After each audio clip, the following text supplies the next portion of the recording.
கிறிஸ்துவுக்குள் பிரியமானவர்களே, கர்த்தரும் இரட்சகருமாய் இயேசு கிறிஸ்துவின் ஈடினியேற்ற நாமத்தினாலே உங்கள் யாவருக்கும் என் அன்பின் வாழ்த்துக்களை தெரிவித்துக் கொள்கிறேன். தேவன் அருளிய அப்பம் பிரேயர் மினிஸ்ட்ரி சேனல் மூலியமாக உங்களோடு சந்திப்பதில் மிகுந்த மகிழ்ச்சி அடைகிறேன். தினம்தோறும் இரவு நேரத்தில் 8 மணிக்கு பரிசுத்த வேதாகமத்திலிருந்து ஒரு பகுதி நாம் தியானித்து நம்முடைய குடும்ப பாதுகாப்பிற்காக நாம் ஜெபித்து வருகிறோம்.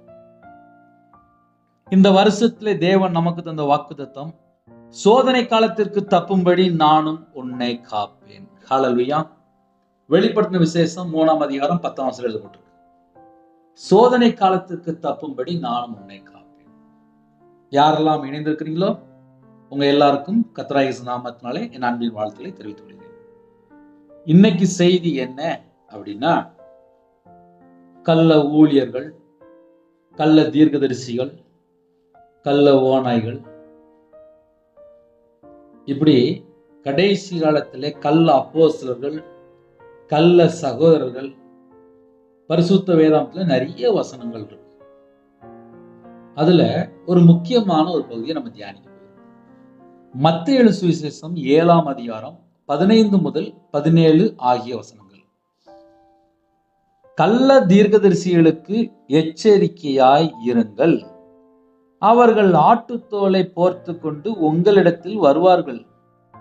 உள்ளத்திலேயோ அவர்கள் பட்சிக்கிற ஓநாய்கள். அவர்களுடைய கனிகளினாலே அவர்களை அறிவீர்கள். முட்செடிகளில் திராட்சை பழங்களையும் முட்பூண்டுகளில் அத்தி பழங்களையும் பறிக்கிறீர்களா? அப்படியே நல்ல மரம் எல்லாம் நல்ல கனி கொடுக்கும், கெட்ட மரமோ கெட்ட கனிகளை கொடுக்கும். ஹல்லேலூயா. கிறிஸ்துவுக்குள் பிரியமானவர்களே, காலம் கடைசியா இருக்கு. நிறைய குடும்பத்துல கர்த்தருடைய கிருபையினாலே இரவு நேரத்துல இணைந்திருக்கிறீங்க. உங்க வாழ்க்கை, ஆவிக்குரிய வாழ்க்கை, தேவன் அருளிய அப்பம் மினிஸ்ட்ரி சேனல் மூலமாக இணைந்து கேட்கறதுனாலே உங்களுக்கு முதல்ல ஆசீர்வாதம் இருக்கா? சமாதானம் இருக்கா? நீங்க இயேசுவோடு நெருங்கி வாழ முடியுதா? கையில பைபிள் எடுத்து வாசிக்கிறீங்களா? ஜெபிக்கிறீங்களா? துதிக்கிறீங்களா? இதுதான் முதல்ல முக்கியம். கர்த்தருடைய வருகையில நம்ம காணப்படணும் அப்படின்னா முதல்ல நம்ம ரெடியாக வேண்டியிருக்கு. ஒன்றும் இல்லை, சாயங்காலம் ஒரு 7 மணிக்கு ட்ரெயின், 10 மணிக்கு ட்ரெயின், 11 மணிக்கு ட்ரெயின் அப்படின்னா ஒரு 2 மணி நேரம், அட்லீஸ்ட் 1 மணி நேரம் முன்னக்கூட்டி போய் ட்ரெயின் அங்கே ஏற ரெடியாக இருப்பாங்க. ட்ரெயின் வர்றதுக்கு மட்டும் இவங்க அங்க இருப்பாங்க. ஒரு ட்ரெயின் ஏறதுக்கே 1 மணி நேரம் முன்னாடி போய் உட்கார்றாங்க. பரலோகத்துல தேவன் நமக்காக, தேவன் மாம்சத்தில் வெளிப்பட்டார். அவருடைய கிருபையை நாம் பெற்றுக்கொள்கிறோம். கர்த்தருடைய வருகையில நம்ம ஆயத்தமாகணும் அப்படின்னா நம்ம எந்த ட்ரெயின்ல போயிட்டு இருக்கிறோம் அதை நம்ம கொஞ்சம் யோசித்து பார்க்கணும். ஏன்னா இந்த வருஷம் ஃபுல்லாவே சில கடினமான உபதேசங்கள் போதிக்கப்படும். அதை ஏன் சொல்ல வேண்டியது அப்படின்னா, சோதனை காலத்திற்கு தப்பும்படி நானும் உன்னை காப்பேன். சோதனை காலம் அப்படின்னாலே ஒரு குடும்பத்திலே யாரை நம்பலாம், யாரை நம்பக்கூடாது, ஒண்ணுமே தெரிய மாட்டேங்குது. என் வாழ்க்கையில அப்படி தெரியாம நான் நஷ்டப்பட்டிருக்கேன். நான் பல காரியத்துல நஷ்டப்பட்டிருக்கேன். ஆனா உயிர் இருக்கு, அதுக்காக ஸ்தோத்திரம். கள்ள தீர்க்கதரிசிகளுக்கு எச்சரிக்கையா இருங்கள். கள்ள தீர்க்கதரிசி எப்படி கண்டுபிடிக்க போறோம்? நம்ம கொஞ்சம் நார்மலா யோசித்து பார்ப்போமே. ஏன்னா சில குடும்பத்திலே இணைந்திருப்பீங்க. கள்ள தீர்க்கதரிசி அப்படின்னா, தெரியலையே பிரதர், எங்க வீட்லயே நிறைய பிரச்சனை இருக்கு, எங்களுக்கு யாராவது தீர்க்கம் சொல்லுவாங்களா அப்படின்னு சொல்லி நாங்களே யாரையாவது தேடிட்டு இருக்கோம் அப்படிம்பாங்க. எங்களுக்கு யாராவது தீர்க்கம் சொல்லி எங்க வீட்டில் உள்ள பிரச்சனை மாறிடுமா, எங்க வீட்டில் உள்ள எல்லாம் மாறிடுமா அப்படின்னு சொல்லி யோசிச்சுட்டு இருப்பாங்க. இரவு நேரத்துல நம்ம படுத்து தூங்க போறோம். கள்ள ஊழியர்களை எப்படி கண்டுபிடிக்கலாம்? கள்ள ஓநாய்களுக்கு எச்சரிக்கையா இருங்கள் என்று எழுதப்பட்டிருக்கு. பட்சிக்கிற ஓநாய்கள். இன்னைக்கு உள்ள செய்தி என்ன அப்படின்னா, கள்ள தீர்க்கதரிசிகளுக்கு எச்சரிக்கையா இருங்கள். அவர்கள் ஆட்டுத்தோலை போர்த்து கொண்டு உங்களிடத்தில் வருவார்கள், உள்ளத்திலேயோ அவர்கள் பட்சிக்கிற ஓநாய்கள். ஹல்லேலூயா. இப்ப இந்த வசனத்தை நிறுத்தி வாசிக்கும் போது உங்களுக்கு என்ன புரிஞ்சுது? நான் மறுபடியும் நிறுத்தி வாசிக்க போறேன். நீங்க முதல்ல கவனிக்கணும். ஏன்னா நிறைய குடும்பத்துல வசனத்தை கேட்கறதும் கிடையாது, பார்க்கறதும் கிடையாது. எனக்கு யாராவது ஜெபம் பண்ணுவாங்களா, எனக்கு யாராவது ஜெபம் பண்ணுவாங்களா, இதை மட்டும்தான் யோசிக்கிறது. முதல்ல நம்ம செய்தி கேட்போம், அப்புறம் நம்ம ஜெபம் பண்ணுவோம். கள்ள தீர்க்கதரிசிகளுக்கு எச்சரிக்கை, ஒரு ரெட் லைட் போட்டாச்சு. சரி, இப்ப அடுத்த பாயிண்ட் என்ன சொல்றாரு அப்படின்னா, அவர்கள் ஆட்டுத்தோலை போர்த்து கொண்டு உங்களிடத்தில் வருவார்கள். அது ரெண்டாவது பாயிண்ட். மூணாவது ஒரு பாயிண்ட் இருக்கு, உள்ளத்திலேயோ அவர்கள் பட்சிக்கிற ஓநாய்கள். இப்ப இந்த வசனத்துல நம்ம என்ன புரிஞ்சு கொண்டோம்? முதல்ல அதை கேட்க வேண்டியது. ஏன்னா வசனத்தை நிறைய குடும்பத்துல புரியாது.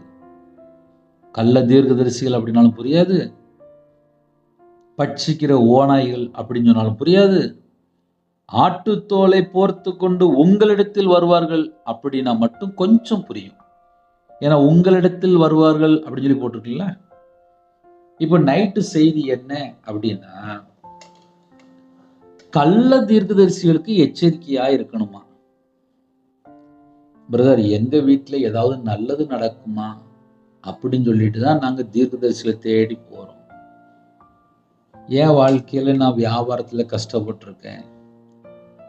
கர்த்தருடைய கிருபையினாலே கர்த்தருடைய ஊழியக்காரங்களை போய் பார்த்துருக்கேன்.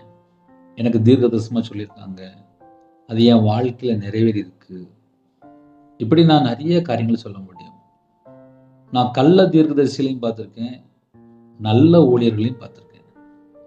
அதனால இந்த வித்தியாசத்தை நம்ம கொஞ்சம் கண்டுபிடித்தால், நீங்க கேட்கிற பிரசங்கம் அது ஆவியானவர் பேசுறாரா இல்ல கள்ள தீர்க்கதரிசிகள் பேசுறாங்களா என்பதை நீங்க ரொம்ப பொறுமையா கண்டுபிடிக்கணும். ஏன்னா யூடியூப் மூலியமா கேட்குறீங்க, உலகத்துல எத்தனையோ கோடி ஜனங்கள் இருக்கிறாங்க. நீங்க போற சர்ச்சில் போதிக்கிறவங்க இருப்பாங்க, சில வீட்டில் யாராவது வருவாங்க, சில குடும்பத்தில் யாராவது சொந்தக்காரங்க இருப்பாங்க.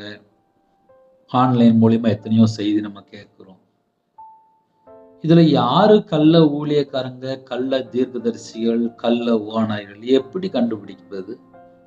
இன்னும் கள்ள அப்போஸ்தலர் இருக்கிறாங்க, கள்ள சகோதரர் இருக்கிறாங்க. அவங்கள நம்ம எப்படி கண்டுபிடிப்பது? அதுதான் முக்கியம். ஒரு 40 பாயிண்ட் இருக்கு. 40 பாயிண்ட்ல நான் உங்களுக்கு ஒண்ணுனா வாசிக்கிறேன், கொஞ்சம் விளக்கமா சொல்றேன். அதை முதல்ல கொஞ்சம் கவனிங்க. அப்பதான் அந்த செய்தியினுடைய ஆழம் உங்களுக்கு கொஞ்சம் புரியும். முதல்ல வேற இயேசுவை போதிப்பார்கள். இந்த கள்ள தீர்க்கதரிசிகள், கள்ள ஊழியர்கள், கள்ள ஓநாய்கள் வந்தால் வேற இயேசுவை போதிப்பார்கள். என்ன பிரதர், முதல் வார்த்தையிலே குழப்பிட்டீங்க? வேற இயேசுவை போதிப்பார்கள். வசனம் இருக்கு, அதனால யாரும் பயப்பட வேண்டாம். வேற இயேசுவை போதிப்பார்கள். 2 கொரிந்தியர் 11ஆம் அதிகாரம் 4ஆம் வசனத்தில் எழுதப்பட்டிருக்கு. 2 கொரிந்தியர் 11ஆம் அதிகாரம் 4ஆம் வசனத்தில் எழுதப்பட்டிருக்கு. வேற ஒரு இயேசு. இப்போ வேற இயேசுவை போதிக்கும் போது அவங்க யார் அப்படின்னா கள்ள தீர்க்கதரிசிகள், கள்ள ஊழியர்கள். அதனால நம்ம எப்படி புரிந்து கொள்ளலாம் அப்படின்னா, மனம் திரும்புற பிரசங்கம் நம்ம கேட்கிறோமா? ஏன்னா சில குடும்பத்தில் இப்ப மனம் திரும்புற பிரசங்கம் அப்படின்னாலே பிடிக்காது. அவங்களுக்கு அவங்க இதயத்துக்குள்ள அப்படியே அமைதியா அப்படியே அப்படிங்கிற மாதிரிதான் இருக்கணும். ஒரு 40 பாயிண்ட் இருக்கு. இந்த 40 பாயிண்ட் வாசிக்கும் போது நீங்க கேட்கிற பாஸ்டரா இருக்கலாம், இல்ல நீங்க கேட்கிற யாருனாலும் இருக்கலாம், அவங்க உண்மையிலே போதிக்கிறாங்களா என்பதை நீங்க கண்டுபிடிக்க முடியும். இன்னைக்கு அதுதான் செய்தி. கள்ள தீர்க்கதரிசிகளை எப்படி கண்டுபிடிப்பது? வேற இயேசுவை போதிப்பார்கள். பிரதர், வேற இயேசுவை போதிச்சா நாங்க எப்படி கண்டுபிடிக்க முடியும் அப்படின்னா, பாவம் செய்ய தூண்ட வைக்கும் பிரசங்கமாகவே இருக்கும். மனம் திரும்புற பிரசங்கம் இருக்காது. நீ என்ன பாவம் பண்ணாலும் உன்னை இயேசு மன்னிச்சுவார். நீ என்ன பாவம் பண்ணாலும் இயேசு உன்னை மன்னிச்சுவார். பாவம் செய்ய தூண்ட வைக்கும் பிரசங்கமாகவே இருக்கும். அது 2வது பாயிண்ட். நீங்க வீட்டில் டைரி தான் எடுத்து எழுதிக்கலாம். 3வது பாயிண்ட், தேவனை மகிமைப்படுத்தாமல் ஆராதனை இருக்கும். தேவனை மகிமைப்படுத்தாமல் ஆராதனை இருக்கும். ஆராதனையில தேவன் மகிமைப்படணும். ஆராதனையில தேவன் மகிமைப்படல அப்படின்னா அங்க லூசிபர் இருக்கான்னு அர்த்தம். புரிஞ்சுட்டா? அடுத்தாப்புல தேவனை மகிமை செலுத்த சொல்லவே மாட்டாங்க. இப்ப என்ன பிரச்சனை அப்படின்னா, நீங்க கேட்கிற பிரசங்கத்துல தேவனுக்கு மகிமை செலுத்துறாங்களா, மகிமை செலுத்த சொல்றாங்களா, அதை நீங்க கொஞ்சம் கவனிக்கணும். அடுத்தாப்புல 24 மணி நேரம் நம்மளை உயிரோட வச்சிருக்காரு. எதுக்கு? இந்த ஜனத்தை எனக்கென்று ஏற்படுத்தினேன், இவர்கள் என் துதியை சொல்லி கொண்டு வருவார்கள். என்னை இயேசு உயிரோட வச்சிருக்காருப்பா, அவருடைய நாமத்துக்கு ஸ்தோத்திரம். இந்த இரவு நேரத்துல நம்ம தியானிக்கிறோமோ அதுக்காக ஸ்தோத்திரம். அப்ப தேவனுக்கு மகிமை செலுத்த சொல்ல மாட்டாங்க. இந்த கள்ள ஊழியர்களை, கள்ள பிரசங்கம், கள்ள தீர்க்கதரிசிகள், கள்ள ஓநாய்களை எப்படி கண்டுபிடிக்கலாம்? மனம் திரும்ப சொல்ல மாட்டாங்க. நீங்க ஹையஸ்ட் பாயிண்ட் இதுல கண்டுபிடிக்கலாம். ஒருவேளை மனம் திரும்புற மாதிரி சொன்னா கூட டயலாக் மாதிரி அடிச்சுட்டு ஓடி போயிடுவாங்க. நீங்க மனம் திரும்பினதான் இப்படி இப்படி இப்படி அப்படி அப்படி அப்படி அப்படின்ட்டு கிளம்பி போயிடுவாங்க. எந்த வசனம் எப்படி போட்டிருக்கு, எப்படி மனம் திரும்பணும், நம்ம வாழ்க்கையில என்ன குறை இருக்கு, நம்ம என்ன மிஸ்டேக்ல வாழ்றோம், வசனத்தினுடைய உள்ள ஆழத்துல அப்படியே சொல்லுவாங்க. ஆனா கள்ள தீர்க்கதரிசிகள் அப்படி சொல்ல மாட்டாங்க. மனம் திரும்ப வேண்டும் என்று சொல்றாங்களா, அவங்க கரெக்டான ஊழியக்காரங்க. அதே நேரத்துல இன்னும் 40 பாயிண்ட் இருக்கு. அந்த 40 பாயிண்ட்ல கரெக்டா நம்ம கண்டுபிடிக்கலாம். பாவ மன்னிப்பை பெற்றுக்கொள்ள வேண்டும் என்று சொல்லவே மாட்டாங்க. இந்த கள்ள தீர்க்கதரிசிகள்லாம் என்ன செய்வோம் அப்படின்னா, பாவ மன்னிப்பை பெற்றுக்கொள்ளணும்ப்பா, நீ பாவ மன்னிப்பை பெற்றுக்கொண்டாதான் பரலோகத்துக்கு போக முடியும், இல்லைன்னா பரலோகத்துக்கு போக முடியாது அப்படின்னு சொல்ல மாட்டாங்க. வசனம் எங்க பிரதர் இருக்கு அப்படின்னா, லூக்கா 24:47 எழுதப்பட்டிருக்கு. அதனால ஒவ்வொன்றுக்குமே வசனம் இருக்கு. அப்போ வசனம் தெரியும் நிறைய குடும்பத்துல, சில குடும்பத்துல தெரியாது. மனம் திரும்புதலும் பாவ மன்னிப்பும் எருசலேம் தொடங்கி சகல தேசத்தாருக்கும் அவருடைய நாமத்தினாலே சுவிசேஷமாக அவருடைய நாமத்தினாலே பிரசங்கிக்க வேண்டும் என்று எழுதப்பட்டிருக்கு. அப்ப தீர்க்கதரிசிகள் அப்படிங்கிற ஒரு பேர்ல வந்தாங்க அப்படின்னா, மனம் திரும்ப சொல்றாங்களா, பாவ மன்னிப்பை பெற்றுக்கொள்ள சொல்றாங்களா, அதை நீங்க கொஞ்சம் கவனிச்சு பார்க்கணும். அடுத்தாப்புல தேவனுடைய வார்த்தைக்கு கீழ்ப்படியே சொல்ல மாட்டாங்க. இப்ப இந்த கள்ள ஊழியர்கள் நம்ம எப்படி கண்டுபிடிக்கலாம் அப்படின்னா, தேவனுடைய வார்த்தைக்கு கீழ்ப்படியே சொல்லவே மாட்டாங்க. அதான் பிரச்சனை. இந்த பிரச்சனை எங்க ஆரம்பிக்கும் அப்படின்னா, இந்த கள்ள ஊழியர்களை நம்ம எப்படி கண்டுபிடிக்கலாம் அப்படின்னா, தேவனுடைய வார்த்தைக்கு கீழ்ப்படியே சொல்ல மாட்டாங்க. கட்டளைக்கு கீழ்ப்படிய வேண்டும் சொல்லவே மாட்டாங்க. கட்டளை கீழ்ப்படிஞ்சாதான்ப்பா ஆசீர்வாதம். கட்டளை கீழ்ப்படிய வேண்டும் என்று சொல்ல மாட்டாங்க. அதனால நீங்க கேட்கிற செய்தியில தேவனுடைய வார்த்தைக்கு கீழ்ப்படியணும், கட்டளைக்கு கீழ்ப்படியணும் சொல்றாங்களா, கொஞ்சம் கவனிச்சு பாருங்க. அப்புறம் கற்பனையை கை கொள்ள வேண்டும் என்று சொல்ல மாட்டாங்க. அதையும் ஏன் சொல்ல வேண்டியிருக்கு அப்படின்னா, இன்னைக்கு நிறைய குடும்பத்துல ஆன்லைன் மூலியமா செய்தி கேட்குறீங்க. நிறைய குடும்பத்துல கற்பனை அப்படின்னா என்னன்னே தெரியாது. யாக்கோபு 2:8 எழுதப்பட்டு, உன்னை போல பிறனை நேசி. அதனால இப்ப நிறைய குடும்பத்துல இப்ப எப்படி இருக்காங்க அப்படின்னா, கையில பைபிள் எடுத்து வாசிக்க மாட்டாங்க. அன்பு கூறணும் அப்படிங்கிற ஒரு சட்டமே நிறைய பேருக்கு இப்ப தெரிய மாட்டேங்குது. கற்பனை அப்படின்னாலே உன்னை போல பிறனை நேசி, கற்பனை கை கொள்ள வேண்டும் என்று சொல்ல மாட்டாங்க. அநீதியான காரியத்தை வெறுக்க வேண்டும், அநீதியான காரியத்தை வெறுக்க வேண்டும் என்று சொல்ல மாட்டாங்க. ஏன்னா பிசாசு அநீதி. அப்ப அநீதியான காரியத்தை செஞ்சா அவங்க பேசாம அமைதியா இருப்பாங்க. தேவனுக்கு பிரியமானபடி வாழ வேண்டும் என்று சொல்ல மாட்டாங்க. அதனால கர்த்தருடைய பிள்ளைகள் எப்படி வாழ்றோம், நம்ம எந்த செய்தி கேட்கிறோம், அடுத்தாப்புல பரிசுத்தமாய் வாழ வேண்டும் என்று சொல்ல மாட்டாங்க. அசுத்தமான காரியத்தை வெறுக்க வேண்டும், அசுத்தமான காரியத்தை வெறுக்க வேண்டும் என்று சொல்ல மாட்டாங்க. இப்போ நம்ம லைட்டா யோசித்து பார்க்கலாம்.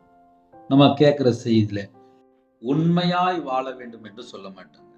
உண்மையா வாழுப்பா, உண்மையா வாழ்ந்ததான் பரிபூர்ணமான ஆசீர்வாதம் அப்படின்னு சொல்ல மாட்டாங்க. இவங்க தான் கள்ள ஊழியர்கள். கனி உள்ள ஒரு வாழ்க்கை வாழ வேண்டும் என்று சொல்ல மாட்டாங்க. அவங்க வாழ்க்கையிலே கனி இருக்காது, அதனால கனி உள்ள ஒரு வாழ்க்கை வாழ வேண்டும் என்று சொல்ல மாட்டாங்க. அடுத்தாப்புல கர்த்தருடைய வார்த்தையிலே நிலைத்திருக்கணும், கர்த்தருடைய வார்த்தையிலே நிலைத்திருக்கணும்னு சொல்லி சொல்ல மாட்டாங்க. அப்ப இப்படி நிறைய காரியங்கள் வசனத்தின் மூலியமா அவங்ககிட்ட பேசிட்டு இருக்கு. வேதத்தை வாசிக்க வேண்டும், தியானிக்க வேண்டும் என்று சொல்ல மாட்டாங்க. ஜெபிக்க வேண்டும், உபவாசம் இருந்து ஜெபிக்கணும் அப்படின்னு சொல்ல மாட்டாங்க. கிருபையை பெற்றுக்கொள்ள தாழ்த்தணும், இதனோட சமூகத்துல காத்திருக்கணும் சொல்ல மாட்டாங்க. நற்கிரியை செய்ய சொல்ல மாட்டாங்க, நன்மை செய்ய சொல்ல மாட்டாங்க, தான தர்மம் செய்ய சொல்ல மாட்டாங்க. இதெல்லாம் யாரு அப்படின்னா கள்ள தீர்க்கதரிசிகள், கள்ள ஊழியர்கள், கள்ள அப்போஸ்தலர்கள், கள்ள ஓநாய்கள். சீசர்களை உருவாக்க மாட்டாங்க, சீசர்களை உருவாக்க மாட்டாங்க. கர்த்தருடைய வருகையிலே ஆயத்தமா இருக்க வேண்டும் என்று சொல்ல மாட்டாங்க. முக்கியமான ஒரு பாயிண்ட் இருக்கு. பாவத்தை குறித்தும் நீதியை குறித்தும் நியாயத்தீர்ப்பு குறித்தும் பேசவே மாட்டாங்க. பாவத்தை குறித்தும் நீதியை குறித்தும் நியாயத்தீர்ப்பு குறித்தும் பேசவே மாட்டாங்க, அமைதியா இருப்பாங்க. நியாயத்தீர்ப்பு கிடையாது, உபத்திரம் கிடையாது, பாடு கிடையாது, துணிகரமா போதிப்பாங்க. இந்த கள்ள தீர்க்கதரிசிகள் யாரு அப்படின்னா நியாயத்தீர்ப்பு கிடையாது, உபத்திரம் கிடையாது, பாடு கிடையாது, துணிகரமா போதிப்பாங்க. இப்படிப்பட்ட கடைசி காலத்திலே கள்ள தீர்க்கதரிசிகள், கள்ள ஊழியர்கள், கள்ள ஓநாய்கள், கள்ள அப்போஸ்தலர்கள், கள்ள சுவிசேஷர்கள், இப்படி 5 விதமான பாயிண்ட் உள்ள இருக்கிறாங்க. இப்போ ஆன்லைன்ல கூட நம்ம கேட்குறோம், நிறைய காரியங்கள் இருக்கு.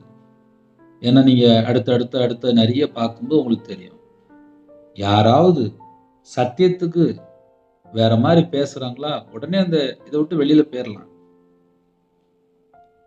கள்ள ஊழியர்களுக்கு கடிந்து கொள்ற பிரசங்கம் பிடிக்காது. ஏன்னா உள்ள சர்ப்பத்தின் ஆவி இருக்கும், அந்தி கிறிஸ்துவினுடைய ஆவி இருக்கும். கள்ள ஊழியர்களுக்கு கடிந்து கொள்ற பிரசங்கம் பிடிக்காது. அப்ப கள்ள ஊழியர்கள் நம்ம எப்படி கண்டுபிடிக்கலாம் அப்படின்னா, கடிந்து கொள்ற பிரசங்கம் அவங்களுக்கு பிடிக்காது. அவங்களுக்குள்ள ஆக்ரோஷமான ஆவிதான் இருக்கும். இயேசுவை சொல்லுவார்கள், ஆனா உபதேசத்துல நிலைத்திருக்கணும்பா, அப்பதான் அவன் குடும்பம் நல்லா இருக்கும் அப்படிங்கிற ஒரு வார்த்தை சொல்ல மாட்டாங்க. அவங்களுடைய மைய கருத்து எப்படி இருக்கும் அப்படின்னா, சுய மகிமையை தேடுவாங்க. சுய மகிமை, அவங்களை யாராவது உயர்த்தி பேசினா அவங்களுக்கு பிடிக்கும்.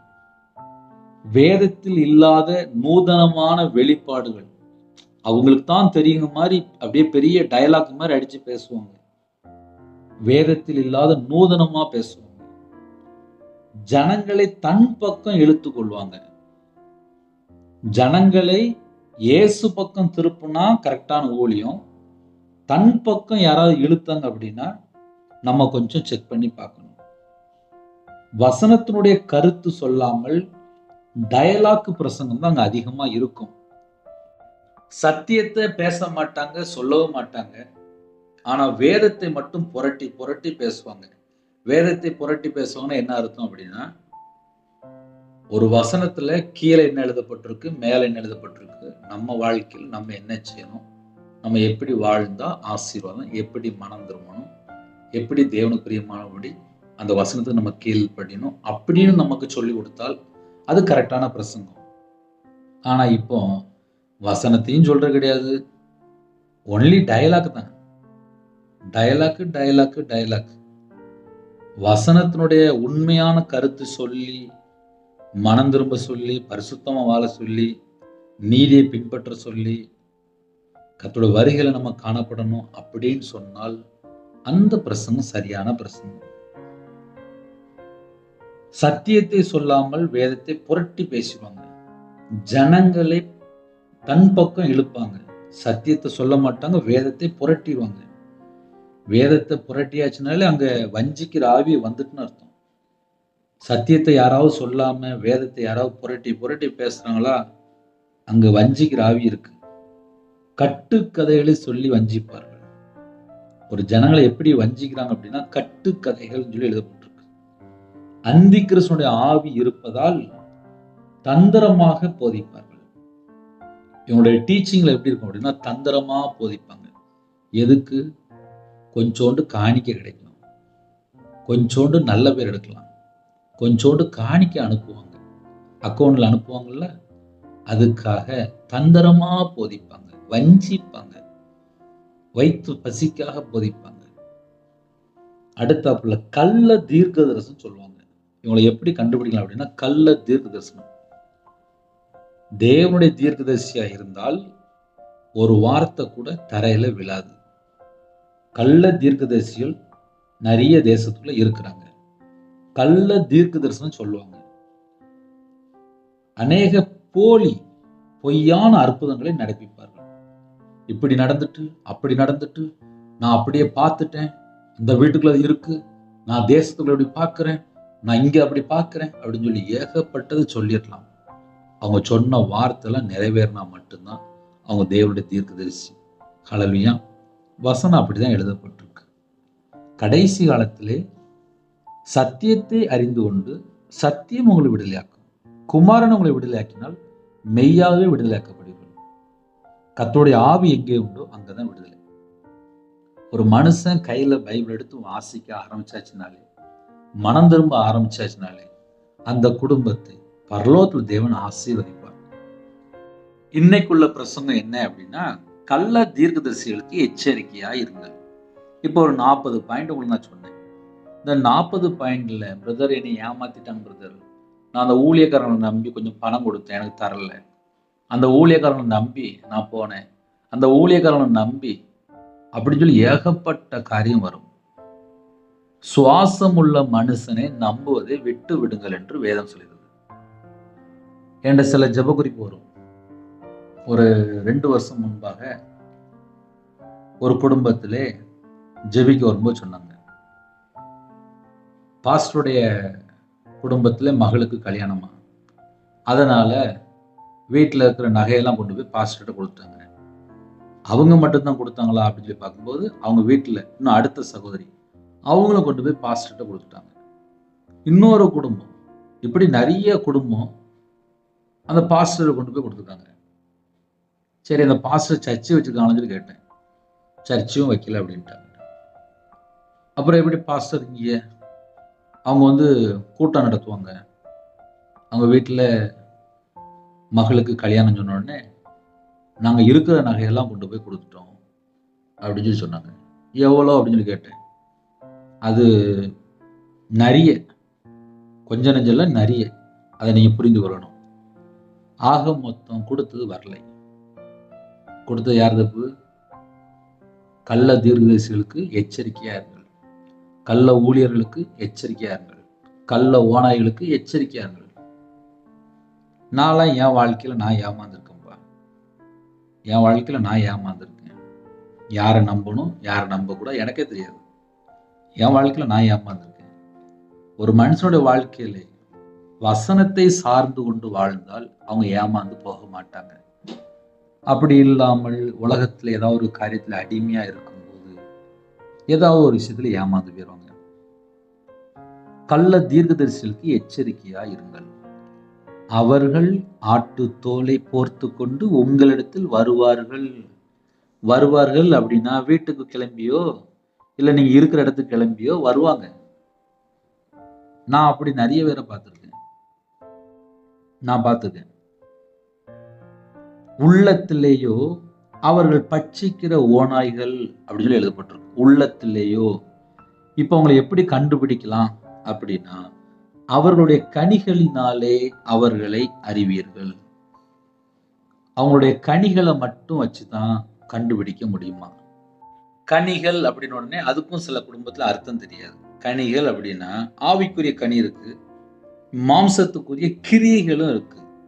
ஆவிக்குரிய கனி அப்படின்னா ஒண்ணு அன்பா இருப்பாங்க, சந்தோஷமா இருப்பாங்க, சமாதானமா இருப்பாங்க, நீடிய பொறுமையா இருப்பாங்க, தயவா இருப்பாங்க, நற்குணமா இருப்பாங்க, விசுவாசத்தோடு இருப்பாங்க.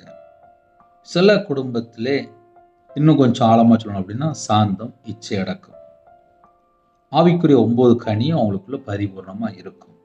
ஆனால் கனி இல்லாதவங்க அப்படின்னா யாரு அப்படின்னா, விபச்சாரம், வேசித்தனம், அசுத்தம், காமவிகாரம், விக்கிரக ஆராதனை, பில்லி சூனியம், பகைகள், விரோதங்கள், வைராக்கியங்கள், கோபங்கள், சண்டைகள், பிரிவினைகள், மார்க்க பேதங்கள், பொறாமைகள், கொலைகள், வெறிகள், களியாட்டுகள்.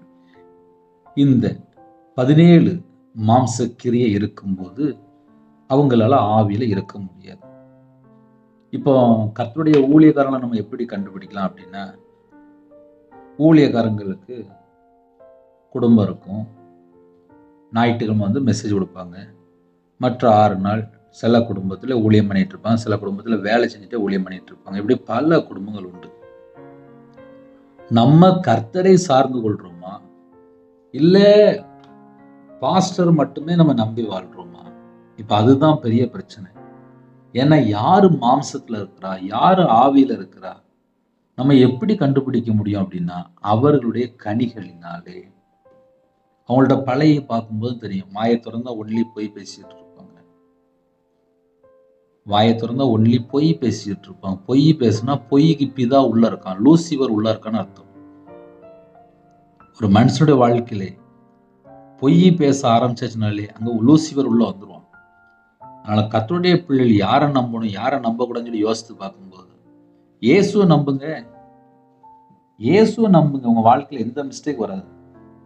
கர்த்தரை சார்ந்து கொள்ளுங்க. உங்க குடும்பம் ஆசீர்வதிக்கப்படும். அப்ப இரவு நேரத்துல செய்தி என்ன அப்படின்னா, நம்ம யாரை சார்ந்து கொள்றோம்? அவர்களுடைய கனிகளினாலே அவர்களை அறிவீர்கள்.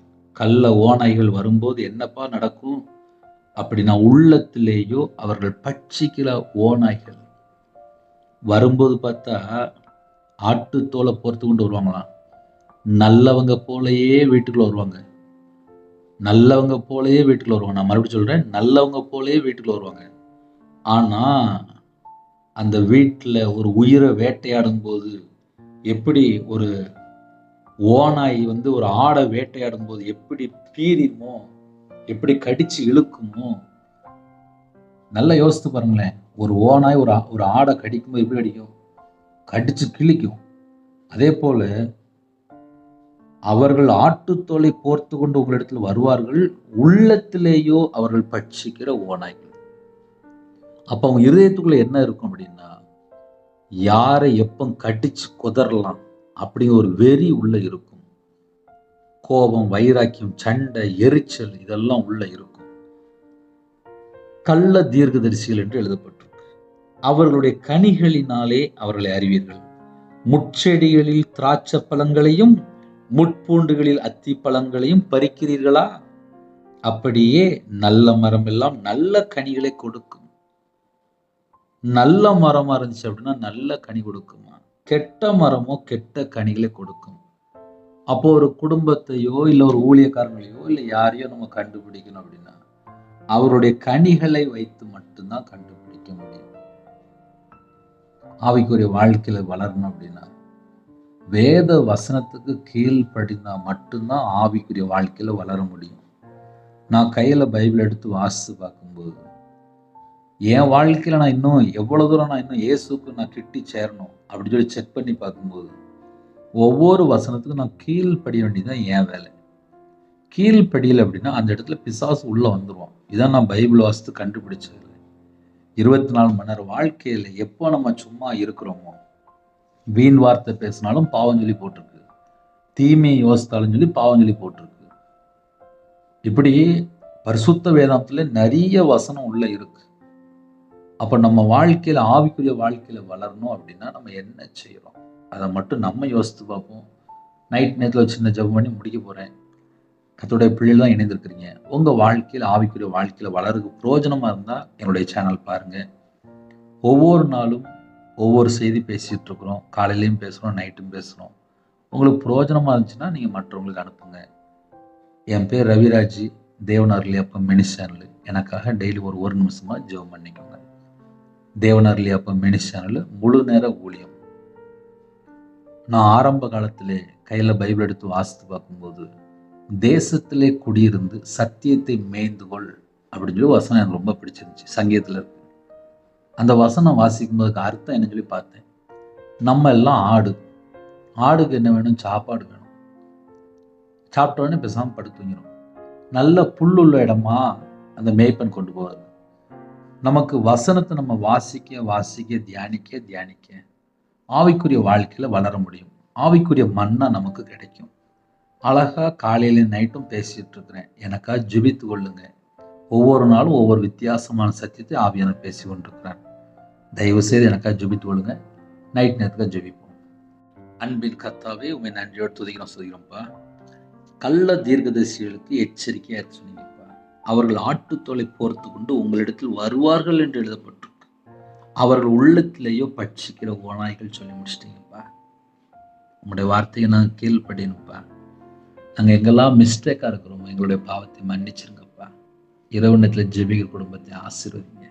உங்களுடைய இரத்த கோட்டைகள் வேலடித்து மூடி மறைத்து பாதுகாத்துள்ள பிதா குமார் பசங்க நாமத்துல முத்திரை போட்டு ஒவ்வொரு குடும்பத்தையும் பாதுகாத்துடுங்க. எங்களை தாழ்த்துறோம்ப்பா. எங்கள்கிட்ட எல்லா குறைகளெல்லாம் மன்னிச்சிருங்க. நைட் டியூட்டியில் இருக்காங்க, நைட்டு ட்ராவலிங் இருக்காங்க, நைட் நேரத்தில் யாரெல்லாம் வெளியில் இருக்கிறாங்களோ எல்லா குடும்பத்துக்கும் கர்த்தருடைய பாதுகாப்பு வேணும். உங்களோட இரத்த கோட்டைகளை வேலடைத்து மூடி மறைத்து பாதுகாத்துடுங்க. நைட் நேரத்தில் கற்பத்தனைக்கா ஜெபிக்கிறாங்க, கர்த்தர் மனம் இருங்க. மாசமா இருக்காங்க, கர்த்தர் மனம் இருங்க. டெலிவரி போடுறாங்க, பரம வைத்தியர் கூட இருங்க. பிள்ளையோட வாழ்க்கையில் வயசு அதிகமாயிட்டு போகுது, ஏற்ற குடும்பத்தை கொண்டு வாங்க. பிள்ளைகள் திருமணம் முடித்ததுக்கு அப்புறம் நிம்மதி இல்லாத வாழ்க்கை எல்லாவற்றையும் மாற்றிடுங்க. நைட் நேரத்தில் பாவ அடிமையில வாழ்றாங்க, விபச்சார அடிமை, மதுவான அடிமை, போதைய காரியங்கள், கஞ்சா பழக்கம், சிகரெட்டு பழக்கம், புகையிலை, தண்ணி அடிக்கிற எத்தனையோ காரியத்தில் சில குடும்பத்தில் விக்கிர வழிபாடு, மாந்திரியம், பிள்ளி சுனம் ஏவல்ல கட்டப்பட்டாலுமே அந்த குடும்பம் எல்லாம் ரட்சிக்கப்படணும். எல்லா செத்த கிரிகளும் இயேசு கிறிஸ்து நாமத்தை சுட்டு எரிக்கப்படட்டும். கர்த்தர் பொறுப்படுத்துங்க. படுத்த படுக்கையில், ஹாஸ்பிட்டல்ல, அவசர சிகிச்சையில் எத்தனையோ குடும்பத்தில் வேற இடத்துல ஜெபிக்கிறாங்க. உங்களுடைய தழும்புள்ள கரத்தினால தொட்டு சுகமாக்கித்தாங்க. இயேசு கிறிஸ்து ரத்தத்தினாலே, இயேசு கிறிஸ்து நாமத்தினாலே ஒவ்வொரு குடும்பத்துக்குள்ளையும் பரிபூர்ணமான சுகத்தை பெற்றுக்கொள்ளட்டும். பரிபூர்ணமான சுகத்தை பெற்றுக்கொள்ளட்டும். கர்த்தர் பொறுப்படுத்துங்க. இரவு நேரத்தில் ஜெபிக்கிற எல்லா குடும்பத்தையும் கர்த்தர் ஆசீர்வதிங்க. உமக்கு பிரியமானபடி நாங்கள் வாழணும். நைட் நேரத்தில் சீக்கிரமா படுத்துங்கிறது கிருபை செய்யுங்க. கடன்ல யாரெல்லாம் கஷ்டப்படுறாங்க, கடன் பிரச்சனைக்கு ஒரு முடிவு கொண்டு வாங்க. நைட் நேரத்தில் எல்லா தேசத்துல ஜனங்களையும் உங்களுடைய கரத்துல முடியும். இந்த மாசத்தினுடைய தேவையை சந்திங்க. பரிசுத்தம்ல ஓய்வு நாளில் சர்ச்சைக்கு புறப்பட அதை கிருபை செய்யுங்க. எங்களை பரிசுத்தப்படுத்தி ஆலயத்துக்குள் கொண்டு போங்க. ஜெபிக்கிற குடும்பம் இயேசு கிறிஸ்து ரத்தத்தினால, இயேசு கிறிஸ்து நாமத்தினால ஆசீர்வதிக்கப்படட்டும். அப்பிரோஜனமான ஊழியக்காரன்பா, தேவனர்லி அப்ப மினிஸ்டர்ல உங்களுடைய கரத்துல அப்படின்னு கர்த்தரையே ஆசீர்வதிங்க. ஜெபிக்கிற குடும்பம், இவ்வளவு நேரம் கேட்ட குடும்பம் எல்லாம் நாங்க நித்திய ஜீவனுக்கு வரணும்ப்பா. ஜீவ புஸ்தகத்துல எழுதப்படணும்ப்பா. எங்களை பரிசுத்தப்படுத்தி ஆசீர்வதிங்க. உங்க பிள்ளையா நாங்க வாழணும். கர்த்தர் பொறுப்படுத்துங்க. எங்க வீட்டுக்குள்ள நீங்க வாங்க, எங்க குடும்பத்துல நீங்க வாங்க. எங்களோட வாழ்க்கையில் நீங்க மட்டும்தான் எங்களுக்கு துணையா இருக்கணும்ப்பா. எந்த ஒரு மனுஷனை சார்ந்தோ நாங்க கண்ணீர் வடிச்சிடக்கூடாது. கர்த்தர் பொறுப்படுத்துங்க. ஜெபிக்கிற எல்லா குடும்பத்தையுமே கர்த்தர் பொறுப்படுத்துங்க. உங்க நாமம் மட்டுமே விடட்டும். நைட் நேரத்துல எத்தனையோ குடும்பத்துல மனுஷனை நம்பி ஏமாந்து கண்ணீர் வாழ்க்கையா இருக்கு. யாரெல்லாம் இணைந்திருக்காங்களோ அவங்களுடைய கண்ணீரை துடைத்து உங்க பிள்ளைகளை ஆசீர்வதிங்கப்பா. குறைகள் குற்றங்கள் எல்லாவற்றையும் மன்னிச்சுங்க. உமக்கு பிரியமானபடி நாங்க வாழணும். அதிகால வேளையிலே துதிக்கிற துதியோட எழும்புகிறத கிருபை செய்யுங்க. எங்க வீட்டுக்குள்ள நீங்க தங்கிருங்க. எங்க வீடு முழுவதும் விசேஷமா முன்னும் பெண்ணுமா தேவ தூதர் நிப்பாட்டுங்க. உங்களோட இரத்த கொட்டைகளை வேல் அடைத்து மூடி மறைத்து பாதுகாத்துங்க. எல்லா குடும்பத்துக்கும் தேவ சமாதானத்தை கட்டிடுங்க. இரவு நேரத்தில் இன்பமான தூக்கம் தாங்க வரக்கூடிய காரியத்தை வெளிப்படுத்துங்க. மற்ற எல்லா காரியத்தையும் கர்த்தர் பொருட்படுத்துங்க. உங்க நாம மேம்படுத்துங்க. தனி ஜெபம் பண்ண கர்த்தர் கிருபை செய்யுங்க. நைட் நேரத்திலே வேதத்தை தியானிக்க, துதிக்க, நன்றி செலுத்த கர்த்தர் கிருபை செய்யுங்க. இந்த நாள் முழுவதும் பாதத்தை கிருபைக்காக 1000 மடங்கு உமக்கு நன்றி செலுத்துறோம். படிக்கிற பிள்ளைகள் ஃபர்ஸ்ட் ரேங்க் எடுக்கணும். கர்த்தர் கிருபை செய்யுங்க. வெளிநாட்டில் இருக்க குடும்பத்தை கர்த்தர் பொறுப்படுத்துங்க. உங்க கரத்துல அப்படிங்க எல்லா குடும்பமும் ரட்சிக்கப்படணும். எல்லா குடும்பமும் மனம் திரும்பி பரலோகத்துல வரணும். எங்க வாழ்க்கையில எங்கெல்லாம் அசுத்தம் இருக்கும் அந்த எல்லா அசுத்தலும் நீக்கி பரிசுத்தமான வாழ்க்கையை வாழ கர்த்தர் கிருபை செய்யுங்க. கர்த்தர் பொறுப்படுத்து துதிக்கான மகிமெல்லாம் ஒருவருக்கு செலுத்திடும். இயேசு கிறிஸ்து பிதாவே ஆமென். தேவனுக்கு மகிமையாக கர்த்தர் தாமே உங்களை உங்கள் குடும்பத்தில் சகல காலத்தையும் சம்பூர்ணமா திருப்தியா கர்த்தர் கூட நிரப்பி சகல காலத்தையும் ஆசீர்வதிப்பாராக. ஆமென். கர்த்தராகிய இயேசு கிறிஸ்துவின் கிருபையும் பிதாவாகிய அன்பும் பரிசுத்தமுடைய ஐக்கியமும் இப்பொழுதும் எப்பொழுதும் சதா காலங்களிலும் நம்மளோடு இருப்பதாக. ஆமென். கிறிஸ்துவுக்குள் பிரியமானவர்களே, எங்களுடைய ஊழியர்களுக்காக ஜெபித்தவர்கள் 9363064182 நம்பர் கொண்டால் நாங்கள் உங்களுக்காக குடும்பத்துக்காக ஜெபிப்போம். God bless you. Thanks for watching. Please subscribe our channel. Click the like and share. Click the bell. God bless you.